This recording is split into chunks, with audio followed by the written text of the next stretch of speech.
Okay, like I promised, it's up. And if you're on the East Coast, I want you to know that I'm on the West Coast, and that's why it's still considered Sunday.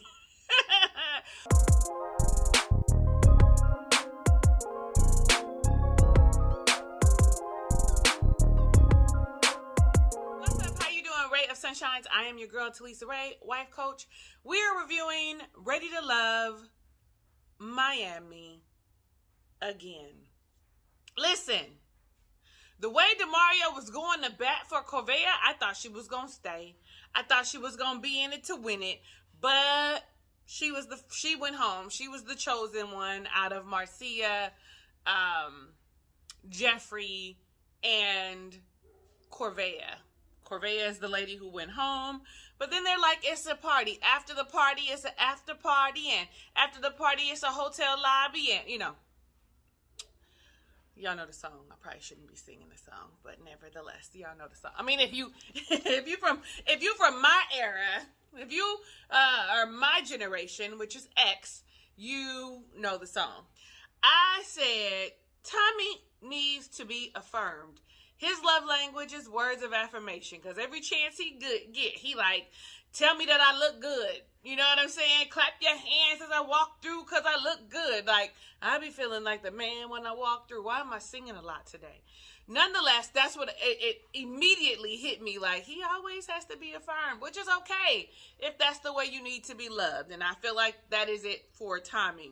You see everybody talking about the boat in their separate, the yacht, the yacht party in their separate pods. I ain't really make no real distinctions except for with Blake and Sue-Ann.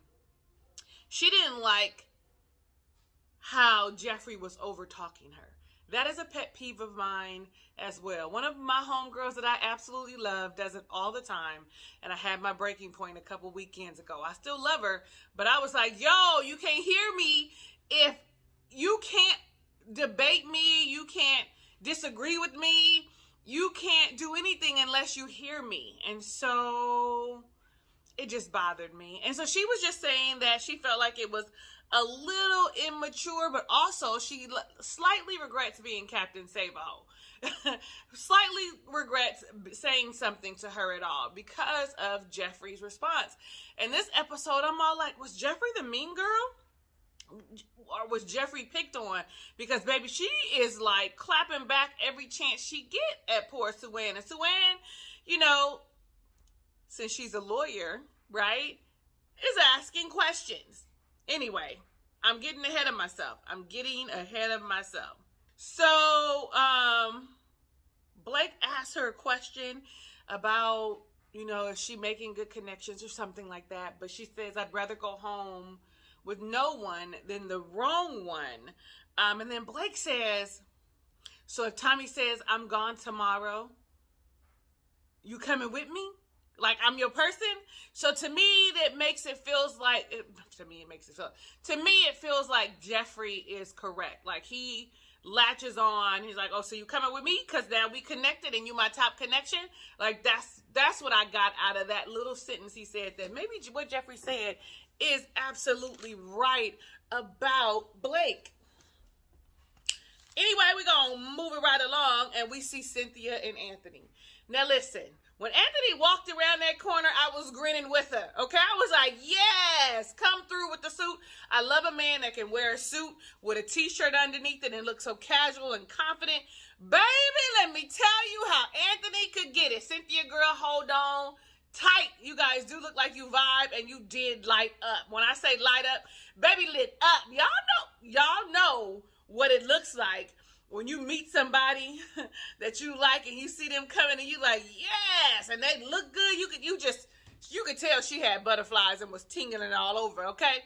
I'm just saying. He asked her if she was ready to be married, and she was like, I caught the bouquet at my sister's wedding. The only reason that I'm saying this is because I feel like catching the bouquet is more of a curse, an omen, than you're next in line. It feels like anybody that I've known that has caught the bouquet has not gotten married, or has taken a long time to get married, or is just unhappy with who they are.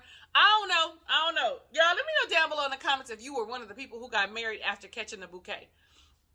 Or if you know someone who got married after catching the bouquet. Let me know down below in the comments. But, you know, she pretty much says that she wants her companionship, her life partner.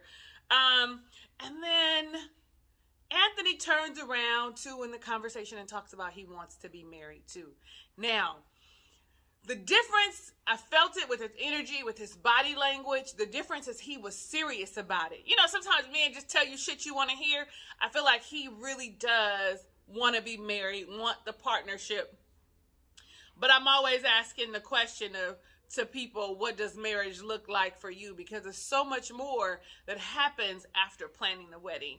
This is specifically for the women. Like, what is it that you are looking for in the wedding? In the wedding. What is it that you are looking for during your marriage? How are you envisioning marriage? Because a lot of times we have a fairy tale vision because all we see is the wedding. And, you know, I'm a woman of a particular age, 46, you know, I'm not ashamed of it. And so I've lived a little bit. And so this is really like for the women that are, you know, in their 20s and in their early 30s, you want to be married. What about marriage is appealing to you? What is it that you're hoping for in your marriage? That's a question. If you're one of those people, let me know down below in the comments. You actually don't have to share that with me. Actually journal that for yourself, and just so that you can see what it is that what your expectation is for marriage. Anyway, let's keep going. So then we see Demario and Jeffrey, and I'm all like, sir, your insecurities are showing. You're one of those people who were not meant to be in this ready to love competition, because that's really what it is. You weren't ready to date multiple people at the same time in the same place. This was not for you. You should not have signed up for it because your insecurities showed up, and I saw them as soon as you mentioned that game, the first time you mentioned the game. She didn't catch it. Then you mentioned it again, and then you had the nerve to say, well, you kissed him and you could have declined it. And she was like, it's a game, right? It's a game. He wanted to be chosen, and she didn't choose him. But then on top of that, he took a stab at her. How would your children feel seeing you kissing a man? Sir, they're going to feel fine. They're going to be just fine. What do you mean? What do you mean? I'm not one of those parents that hide things from my children. Like, you have a question, I want to share it with you. I want to tell you who I am. I don't want no surprises. I don't want you to have no surprises. And I want you to understand my thought process and where I'm coming from. And the one thing I'm going to say I think about Jeffrey, outside of this other thing I'm going to say later, is that I believe that she is having real life conversations with her daughters. I don't know. Is that just me? Y'all let me know down below in the comments. I think he was wrong for even saying that. But on the flip side, I do have to commend him for expressing himself, okay? Not holding it in, not just writhing and being upset. I do have to commend him for his truth, right? So, you know, though I don't agree, I don't necessarily agree. He's allowed to feel how he wants to feel. I don't think that this is the place for him. I'm glad that he was able to communicate. I don't like that. I ain't like that. I didn't think it was right. But I also, you know, I told y'all a minute ago that the dig was unnecessary. He could have kept that to himself. Then he turns around and talks about, oh no, hold on. The one thing Jeffrey is going to do is flip the script. The one thing she gonna do is say, oh, okay, you want to talk about my kiss, but where were you on the yacht? You didn't even come near me, talk to me, pass me, act like I didn't exist, but we have a connection? How sway, sir? Like, the one thing she gonna do is make sure that she's not the only one to blame. She is not gonna play the villain, okay? What she is gonna do is say, well, you act like I didn't exist. Well, you could have come up and talked to me. Well, like, she's going to make sure you understand. And I think that is part of who she is.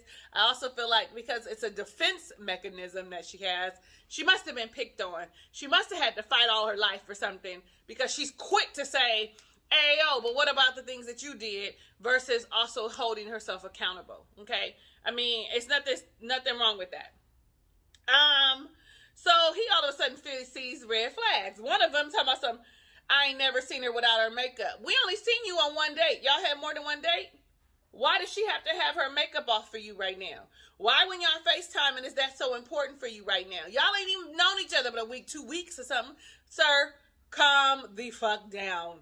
Let the lady wear her makeup, okay? Let her enhance her beauty, okay? Listen, eventually, once you're smitten, I'm going to take this concealer off and you're going to see these dark circles. I mean, some of y'all didn't see them already. Like, but you know what I'm saying? I'm going to wear my bonnet eventually. But when I first meet you, you're getting all of the goodness. This ain't even all of the good. This is regular goodness that you might get. But I'm going to give it to you with the lashes and everything. You understand me? Anyway, I think that was foul. I do, though, agree. He said that she doesn't take criticism well. And I'm going to have to say, I agree with that. I agree with that, but if you're throwing digs, she's not supposed to take that well, sir. If you're throwing digs at her, she does not have to take the fact that you saying your kid's gonna think you a hoe because you kissing a man on TV. She ain't gotta take that well at all, okay? And then he had the nerve to say she didn't know the man. She kissed the man. The third thing was that she kissed the man that she didn't know. But if she had kissed you, you would have been okay with it? She don't know you either. What are we talking about? What are we talking about, and why are you judging her? I mean, I've kissed several people in my day that I just met, okay? But I'm just saying, like, there's been people that I've kissed when I first met them, okay? And judge me if you want to, but I don't care. So you just been this prince and this staunch man your whole life. You ain't never did nothing on the first date. Nothing. And I ain't even, rubbed on her booty, grabbed her hand. You didn't know that lady. You know what I'm saying? Gave her a hug. Any of that. Calm down. I'm spending way too much time on this man whose insecurities are showing. So then we see Blue, Marcia, Jeffrey, and Blake. And this date is a meditation kind of date, right? And I'm all like, so you set this date up to be messy, Marcia, or was it the producers? Because the situation between Blake and Jeffrey is none of your business. You were creating a space for your date now to be awkward and uncomfortable and to hash out some other stuff. That did not even occur, okay? Because Blake was like, I don't want to talk about it. And of course, Jeffrey is all like, well, he's the one that was concerned and said I hurt him, so it's not really my issue. And so I feel like that was a whole waste of space. The point is getting to know one another. They have already decided that they are not in alignment, so why are we having this date? I ain't getting nothing else from it, so we're going to keep going. Did y'all get something else but awkward silence and uncomfortability? Y'all let me know down below in the comments, because listen, she brings it up and it doesn't hit where she wants it to. Are her and Jeffrey friends outside of this? Like, and they having conversations and she's like, it bothers me? Like, listen. But I did say Jeffrey like everybody. Once she start having a conversation, she'd be like, oh, we mesh well. Oh, I like Blue. Girl, I like them all too. For different reasons. I understand. I'm gonna stall you out though. Cause you know, I don't know you, and you're probably a good spirit, and I can see why, you feel, I'm trying to understand why you feel like you have to defend yourself constantly with these people, cause you don't. Anyway, then we see Morgan and Tony together. Who said he was a salesman? Yes, ma'am. He is giving his best used salesman pitch. He comes off very much so like I told you, like I'm the man, but Tony, sir, you're not. Like, at least not from what I'm seeing. But Morgan, baby, is smitten by you, so whatever you're doing to her, keep on keeping on, okay? She says she wants a man's man. What is a man's man? Because it's different for all of us. So what is a man's man? A man's man, is he building a house? A man's man, is he bringing, he's the provider and the protector and that's it? Like, what is a man's man?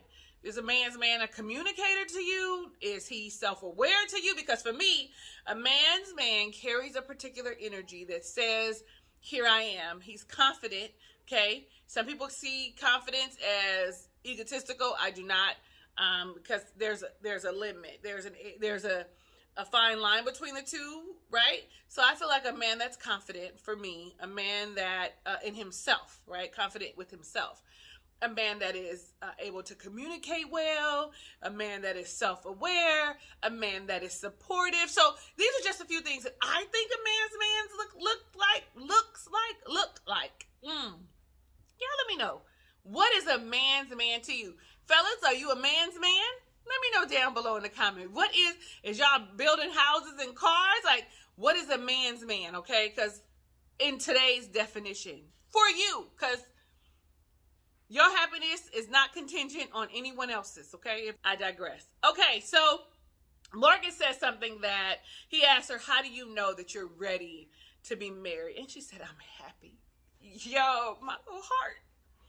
That is how you know that you are ready for a relationship and to be, you know, if you want to be a wife, right? To be a wife, to be a helpmate, to be supportive, to be a confidant.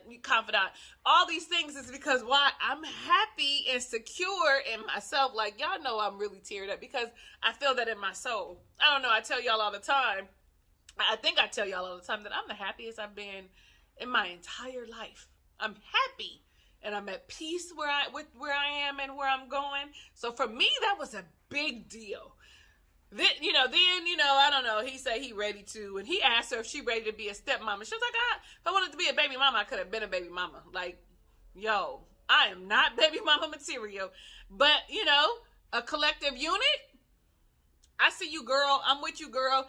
Then he leans over and kisses her, and she just kind of melts. You know how I know she melts? Because she tells us in her vignette that she didn't want to leave, that she wanted to stay there with him. I said, girl, he got a hold on you. What is it? It must be his pheromones. Do he smell nice? Like, what is he saying to you? Is he whispering in your ear how beautiful and amazing you are? Like, I love when they do that. Even though my love language is not words of affirmation, I love a man that can affirm me in spaces that I am not as confident as I would like to be. We're moving on. Because we see Blake and Jonique, okay? And when we see the two of them, the first thing I say is, this is a whole ass mismatch. Jonique, why are you going on a date with him? Did they make you go on a date with him? Girl, you was not interested in him. This is the energies are different. I know opposites attract, but this is so opposite. She is fun. She is flirty. You know what I'm saying? She is expressive. He is quiet and reserved and comes off awkward, okay? And so it's like, and so during their date, it's like pulling teeth. He's giving the one-word answers. Like, and is it because he doesn't like her? Because of the age difference? Because they have nothing in common? I feel like he should have said something and transitioned it to something different versus this weird ass, awkward ass conversation full of silence and one-word answers. He is going further and further and further down on my list. I cannot explain how much so. Then I was like, oh, he's done a lot of like law enforcement work. Oh, they're very observant all the time, but they also be a little woohoo, woohoo. Like, I've dated a couple in my lifetime. One of them I adored him. He had a whole ass wife, had a whole new baby. Like, yo, when I say I adored that man, I adored him. I digress. She used the right word for him. He is standoffish. He was too standoffish because he's not opening up and he's not sharing. You know what I'm saying? He's not letting people get to know him. It's very much so staunch, very much so matter of fact. Very much so, the word of the day is awkward. Okay, so we go to the ladies' lounge. The one thing that I know is the ladies like Anthony, and I understand why. The ladies like old Anthony. I get it. I can see the appeal just from what we see on the television screen.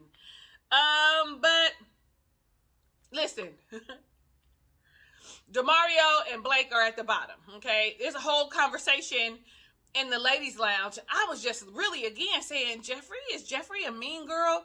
Was she somebody that had to learn how to defend herself with her words? Was she picked on because she was pretty? She kind of looked like maybe she's lost a significant amount of weight. When we saw her walking in with Demario, you could see in the back of her arms, like there's a certain look that even as I'm a big girl with this flat, but if I lose weight quickly, it's going to look a specific way in my clothes. And if you notice, she always wears long sleeves. So I'm wondering if she was picked on. That's the point of me saying all that. Because however you lose the weight, honey, I'm here for it. Okay? I'm all here for it.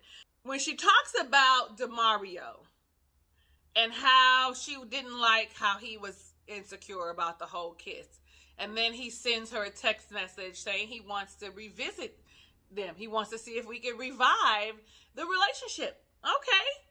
You messed up though. You know, and Sue Ann is there saying, but last week you liked him. You know, so I want to know to y'all, do you feel like Sue Ann is just sticking her nose too often because Jeffrey feels like, dang, she's so interested in the things that I got going on? Or do you think that she's genuinely like, how this week you like him and next week you don't? But she did say, I am an advocate. I mean, that's who I am. So I don't know. The energy that I get from Jeffrey just feels like she's a straight up mean girl, like, or defensive. There. Like, it feels like, I'm going to protect me. I'm going to get you before you get me, you know, and I know what that looks like. And so I feel like that. But if you guys have a different, like, theory, put it down below in the comments, because I love when y'all talk. So at the bottom, before I go any further, one of the things, when they were asking who's on their bottom, Cynthia said Mark Anthony is on her bottom because he does not want to date women with children. But he's dating Destiny. He's dating Jeffrey. Something ain't right.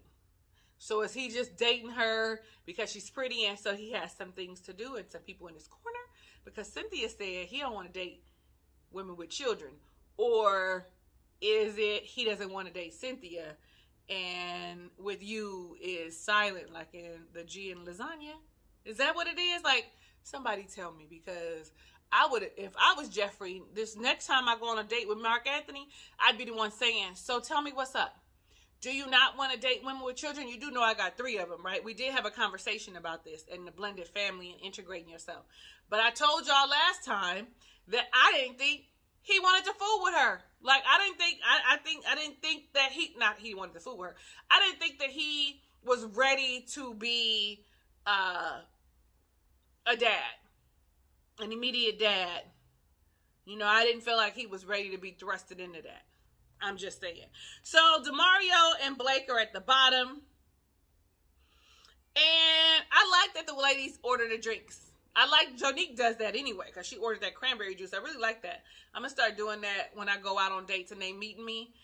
You know, because I'm asking all the questions. So, if I know what you're drinking, I can order you a drink for you, right?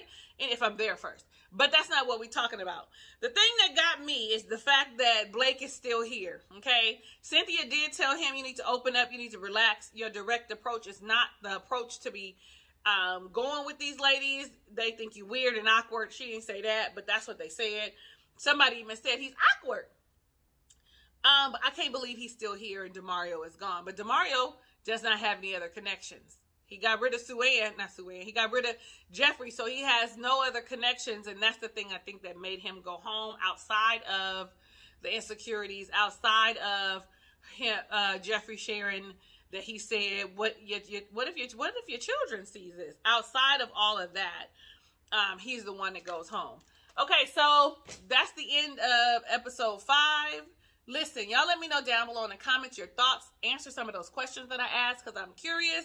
I am your girl, Talisa Ray. Thank you so much for watching my review of Ready to Love Miami. Again, if it's your first time visiting my channel, you should be clicking the subscribe button to become a ray of sunshine. Right next to that is the notification bell, so you are alerted when I upload a new video and you can watch it, okay? You can save it, you can watch it, you can go back, you can watch it, but make sure you're watching it, okay?